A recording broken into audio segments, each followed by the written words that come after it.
Здравствуйте, мои дорогие! Я снова рада видеть вас на своем канале. Ну что, девчоночки, сегодня новый урок. Поехали!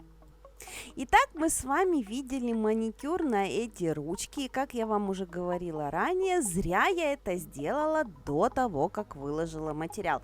Потому что дальше мне все равно пришлось спилить. И я спилила весь маникюр к чертовой бабушке.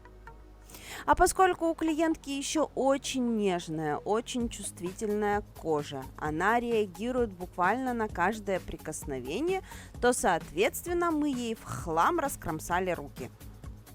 Знаю, каюсь, больше так делать не буду никогда. Мы с ней договорились, что если я вдруг решу ей делать маникюр до выкладки, она меня в следующий раз просто прибьет.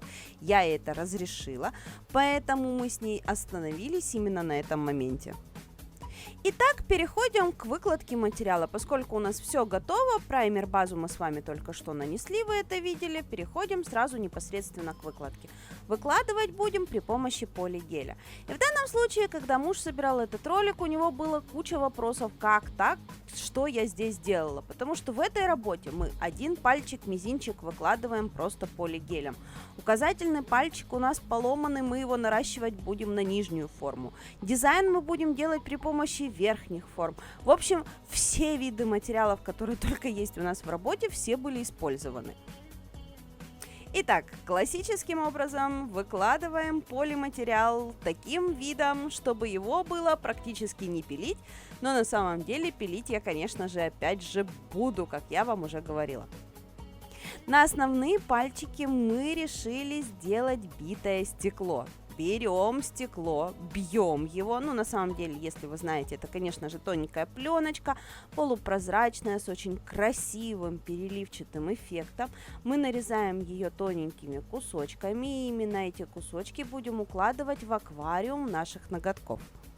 Поскольку это битое стекло продается большим рулоном, мы можем позволить себе нарезать его теми кусками, которые нам нужны. Можно резать чуть поменьше, помельче, можно резать чуть покрупнее, в зависимости от того, какой эффект вы хотите добиться. Опять же, из него можно вырезать какие-то штучки, фигурные элементы, какие-нибудь бабочки, я не знаю, там что, кружочки, сердечки, в общем, все, что вашей душеньке угодно.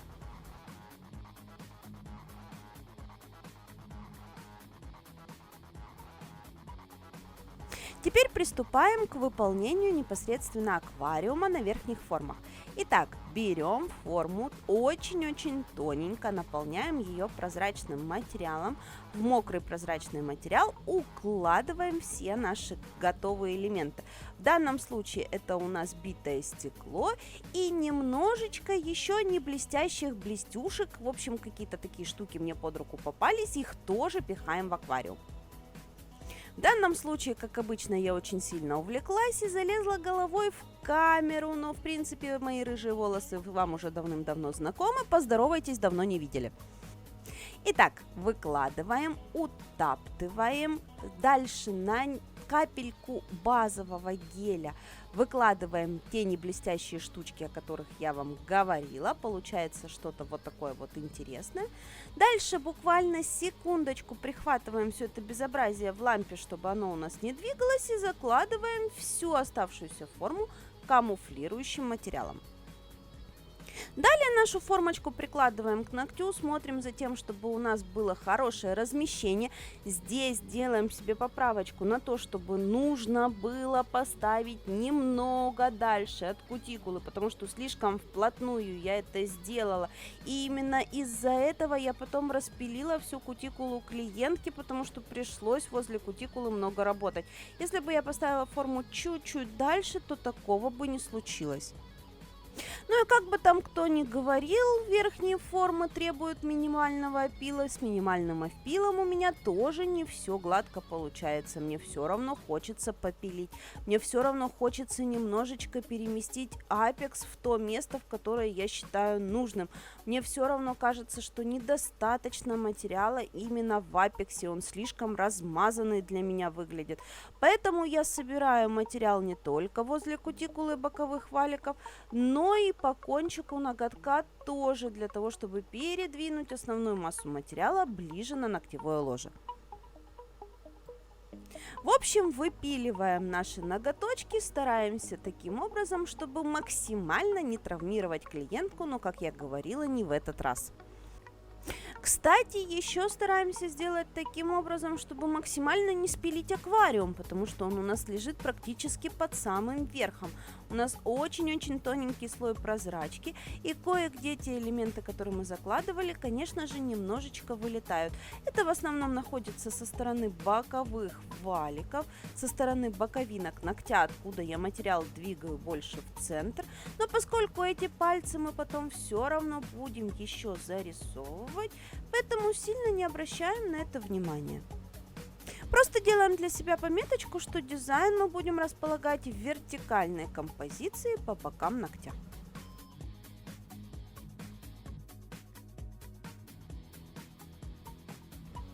И если посмотреть боковой ракурс ногтя, то вот это вот движение, которым я сталкивала материал в сторону апекса, добавляет изящности всему происходящему. Ноготочки получаются очень тоненькие, хрупкие, но в то же время выглядят правильно. Покрываем наши ноготочки, и в моей коллекции появился новый интересный оттенок. Вот такой вот молочный цвет с вкраплениями каких-то точечек красного и синего цвета. Такое впечатление, что на этом цвете посидели мухи, но тем не менее на руках клиента он смотрится очень интересно. А в дизайне его можно будет обыгрывать миллионов различных способов. Поскольку все гель-лаки с вот такими вот всякими разными фрагментами вкраплений полупрозрачные, то нам нужно будет покрыть его в два довольно-таки средних слоя. Но, тем не менее, обычно вот такие вот полупрозрачные гель-лаки ведут себя более чем хорошо, поскольку в средний слой и в более толстый слой они замечательно просыхают, дают возможность себя немножечко подровнять при помощи кисточки, и получается очень интересное молочное глубокое покрытие. Очень глубоко смотрятся эти оттенки. И, как я говорила, на основных ногтях мы зарисовываем те места, на которых выпилился наш аквариум. Зарисовываем вензельными элементами. Берем сначала более широкую кисточку и мазковой техники рисуем подмалевки под вензеля.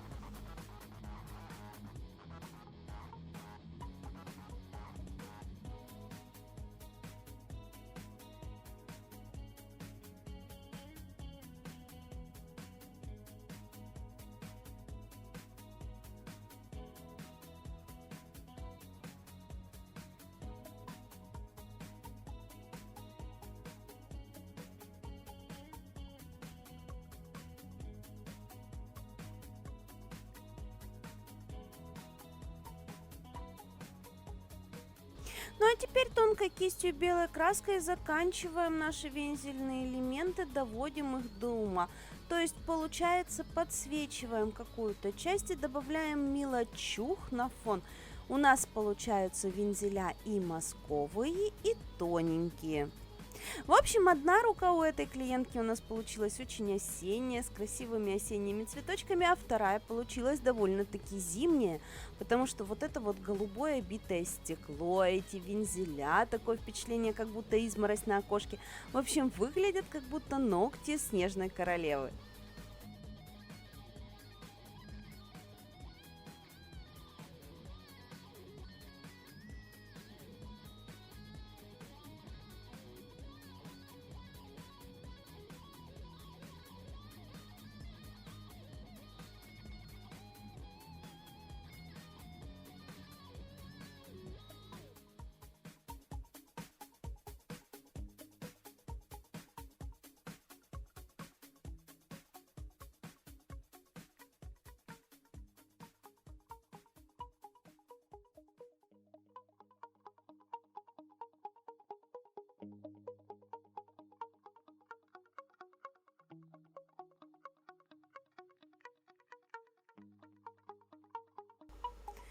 Покрываем наши ноготочки финишным покрытием, подравниваем блик на финише для того, чтобы все это смотрелось хорошо.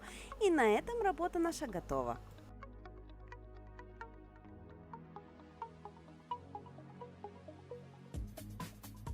В Вот такие ноготки у нас получились. Нежные, зимние, красивые, интересные. Очень здорово смотрится вживую, переливы просто восхитительные. Камера, как обычно, не передает всего происходящего. Надеюсь, вам сегодня со мной понравилось. Я жду вас в новых роликах. Всем до новых встреч. Пока!